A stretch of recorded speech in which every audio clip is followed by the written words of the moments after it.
Hi everybody and welcome to Base Camp Cox. Here we are today, a lovely sunny day in lockdown. This is a little thing I'm going to do on behalf of a good friend of mine, Trev Price from Alders Farm. He's been calling it the Monk's Mission and you'll see it on the Alders Farm and Trev's Facebook pages, so here goes. What he asked me to do was try and come up with a few little tips and things that I think could help people when you get back onto Alders Farm.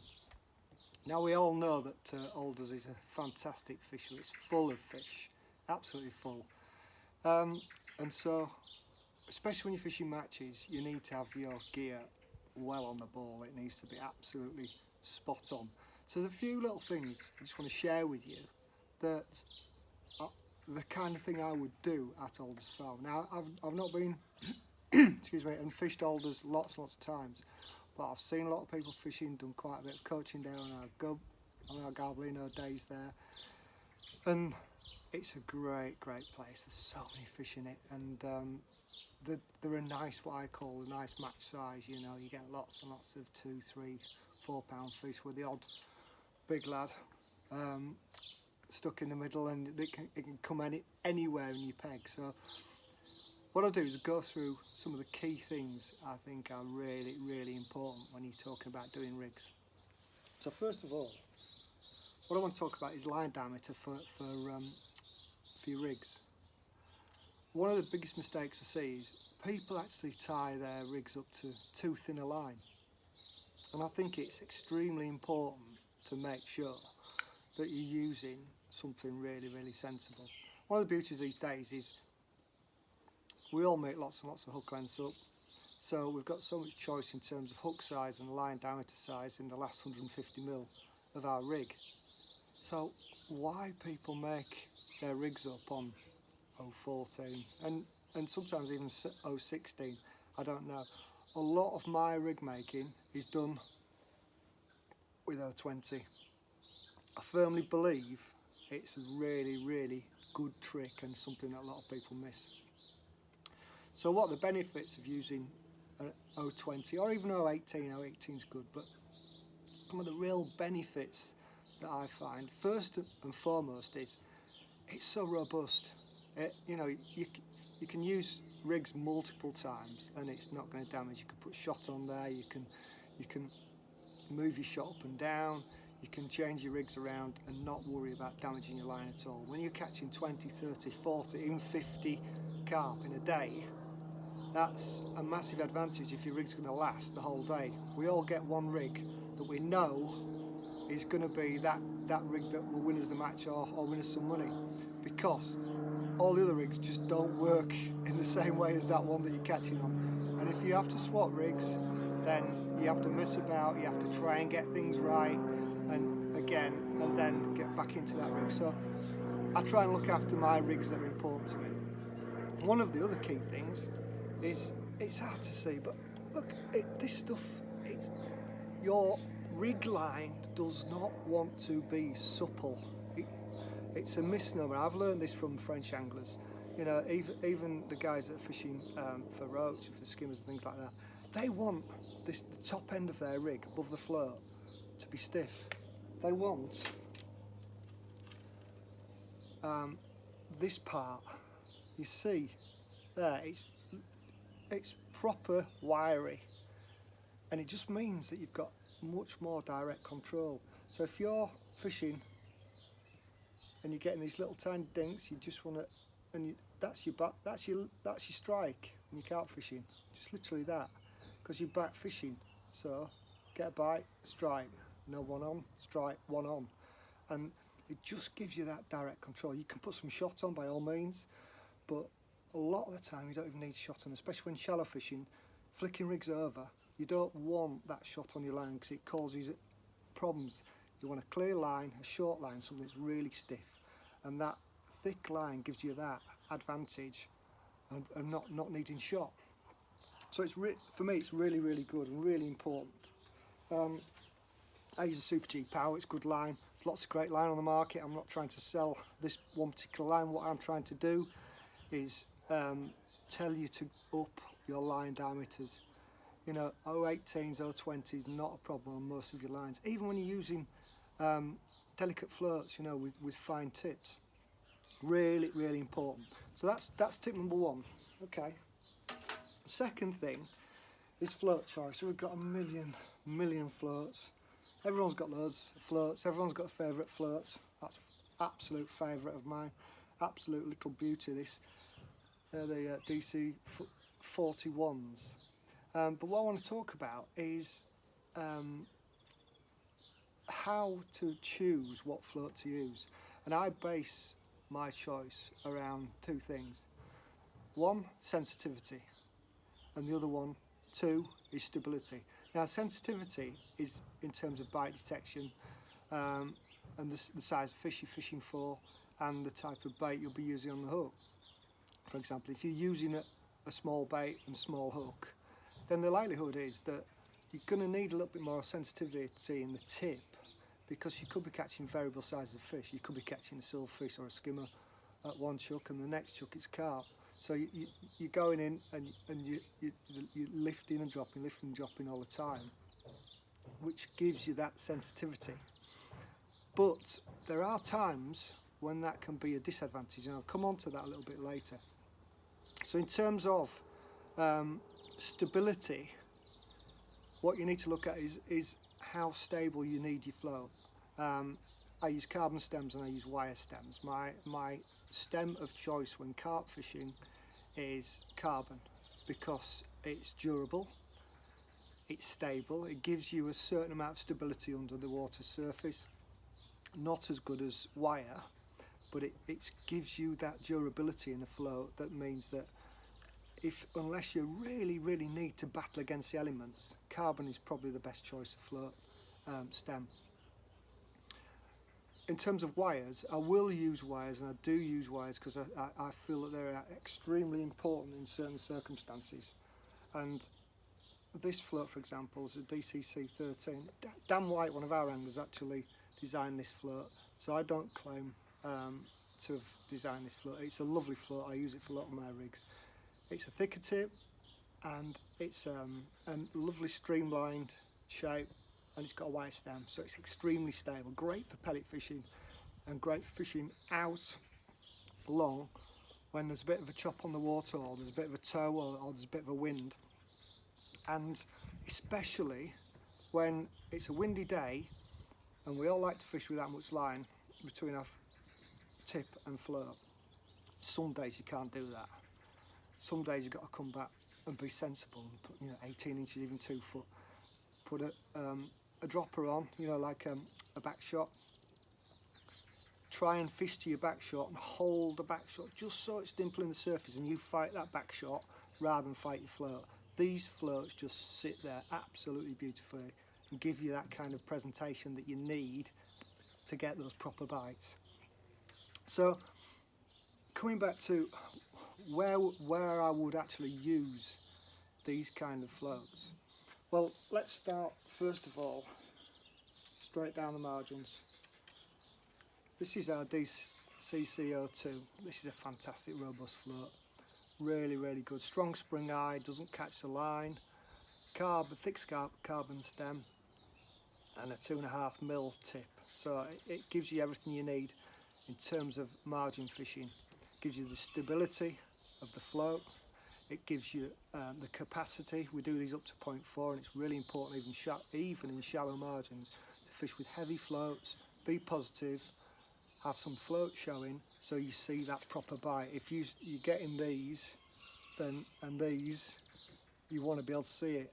But more importantly, if you get that's what you want to see, and it doesn't come back up. You get a bolt under, it's a proper bite then, and you're not spooking the fish, you're hooking the fish, and that is absolutely critical. So for me, it's really important to use a thick tip down the margins. Very rarely will I use a tip much thinner than that for down the margins. Maybe if I'm maggot fishing, but when I've got a big bait on the hook, I use a big thick top. Then coming back to the floats I was holding up before, which are I've got these in There you can go, you see them, they're the DCC 41s. Colour coded, nice and easy to identify with the base colour, so you know which float is which. Very easy to look at on the rack and pick them up and pick the right one up. We've all fished with the wrong size float before and gone, damn, I've been using the wrong rig. Pick it up, you start catching on the right rig. That stops you from actually making mistakes. Really, really important. So, oh, we've got a bit of a cat fight going on by the sounds of that over there. Yeah. Right, so that float tip, for me, that's 1.25, the antenna. Great float for fishing top 2 plus 2 in up to 3 to 6 foot of water. Gives you the nice stability, but gives you some sensitivity. The float is close to you, you can see every single movement on the float, so you can interpret what's going on with that float. You can have a little bit of bristle showing and watch it, but you can fish short lines, you can fish it with maggots and fish it with pellets. Great floats they are, and it's the right kind of tip to use at that kind of distance. As I said before, the DCC 13s, they're great for fishing long. They're stable, but the most important thing, they've got a thick tip on them. The thick tip gives you that identification. It makes you look for a proper bite rather than these silly bites that you get. You'll get a bolt under and you know then that it's a proper bite. So, coming on to probably the final float I use, I've saved one in the bag for you to tell you about later on. It's basically the shallow float. Just an inline dibber that you can use for flicking over, it doesn't tangle or anything like that. Great little float. The only time that I would use something a little bit different, which is probably that, is when I need a bit more sight. So if it's bad light or rippling, then I'll change to the 41, which will give me a little bit more to see. But these are great for fishing very, very shallow and flicking over all the time and getting those proper gazunders and bagging rigs. So I've covered basically the margin line, I've covered the top 2 plus 2 line, covered the long line, and I've covered the shallow line. In terms of hooks and hooks to nylon, it depends what bait you're fishing. Again, just think about it sensibly. If you're fishing with a soft pellet, for example, the hook should sit in the soft pellet. Doesn't matter how big the pellet is, match the hook to the pellet, and that will be the perfect scenario. If you're fishing with maggots, you normally are fishing 1 or 2 maggots, you're fishing sensible hooks, 16s, maybe even 14s, 2 or 3 maggots if you are catching a lot of fish. When you're fishing down the edge, you'll be fishing for fish that moved into the edge and they're waiting to be fed. So you can be a bit more bold with that, using bigger hooks, and expect to get proper bites from fish down the edge. Out where you're fishing and putting bait in, sometimes the fish are coming in and having a look, but they can be very, very cautious. So that pretty much covers most of the floats that I use, and I hope I've given you a reason why I use them. One of the most important things with your whole rig is you've got to match the elastic to the rig. Too many people use too many people use too heavy elastic, and these days with puller kits, you know, we've got these lovely puller kits. This is a 2.3 elastic. This is pretty much all I will use, the maximum I will use all summer on all my out rigs, from shallow right back to top 2 plus 2. I might go a little bit heavier down the margins if I've got that purple patch right at the end where I need to catch fish quickly. But again, with a puller bung, you can get away with much lighter elastics, and it's the lighter elastics that prevent you from pulling out of fish a lot of the time. It means you land more fish. You don't have to be crazy, you don't have to rip the elastic back and take all of the stretch out of it. What I tend to do is get the fish under control, just enough. You can feel when the fish is pulling the tip round. Just give them a little bit back, and then they'll come back to you. And it's all about the elastic playing the fish rather than the fish playing you.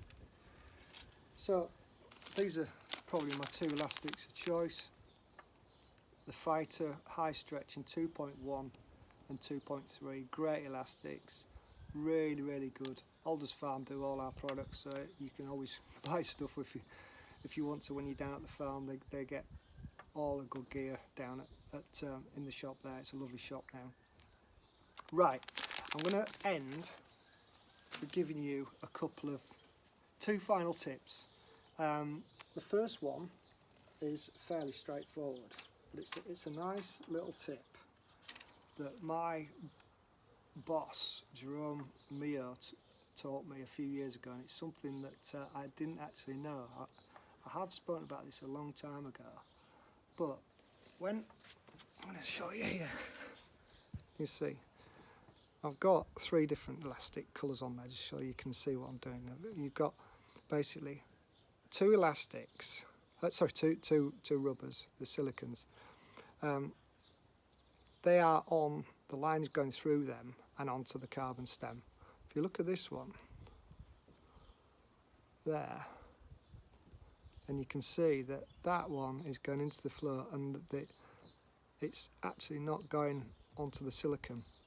But if you put that silicone on the stem, you put that silicone on the stem rather than through the line and butt that up, it just makes the float solid. It won't move. So when you've got places like Alders Farm where there's so many fish, and you do pull out of a few and they take you out, and you get the odd foul because they kite right out.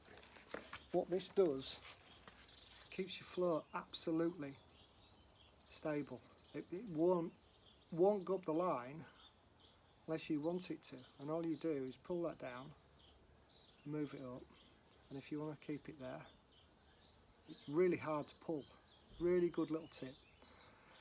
And finally, my last tip is something that I've been doing for a few years now, and it's a proper cat out of the bag because not lots of people know about this. Normally, when we're using the thinner floats like that, that's what we'll normally use short. You'll use a slightly thinner tip than the big one. That's 2.5mm, that big tip there. It's a proper thick tip. You'll all know you've got lots of situations where you're fishing, your peg starts fizzing, you can't catch fish, you foul hook fish. One of the real great tricks, if you're fishing maggot for example, or you're fishing pellets, you've probably put too much bait in, or there are too many fish in your peg, one or the other, but you can't catch them, and it's a real nightmare scenario because you know you should be catching more. I have this rig ready, right? This is a proper bruiser, this float, thick tip,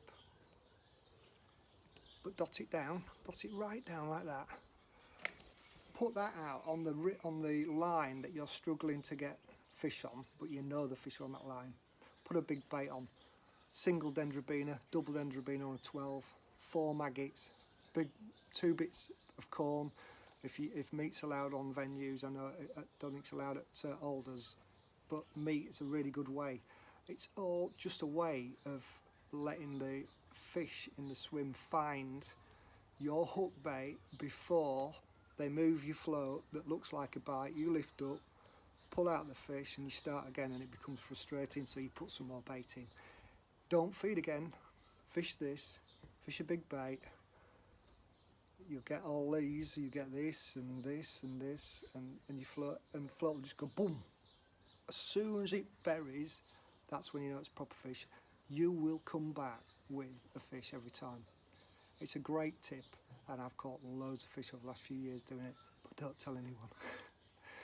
Well, I hope this has been quite interesting for you, a bit of fun, and it's great to help Trev. These guys are shut down, like a lot of us, we're all locked in. We all want to go fishing, the fish want to have a feed, and when we're ready to go, it'll be great. Hopefully these tips will have helped you catch some more fish when you get out there. Okay everybody, thanks for listening, and stay safe and stay in.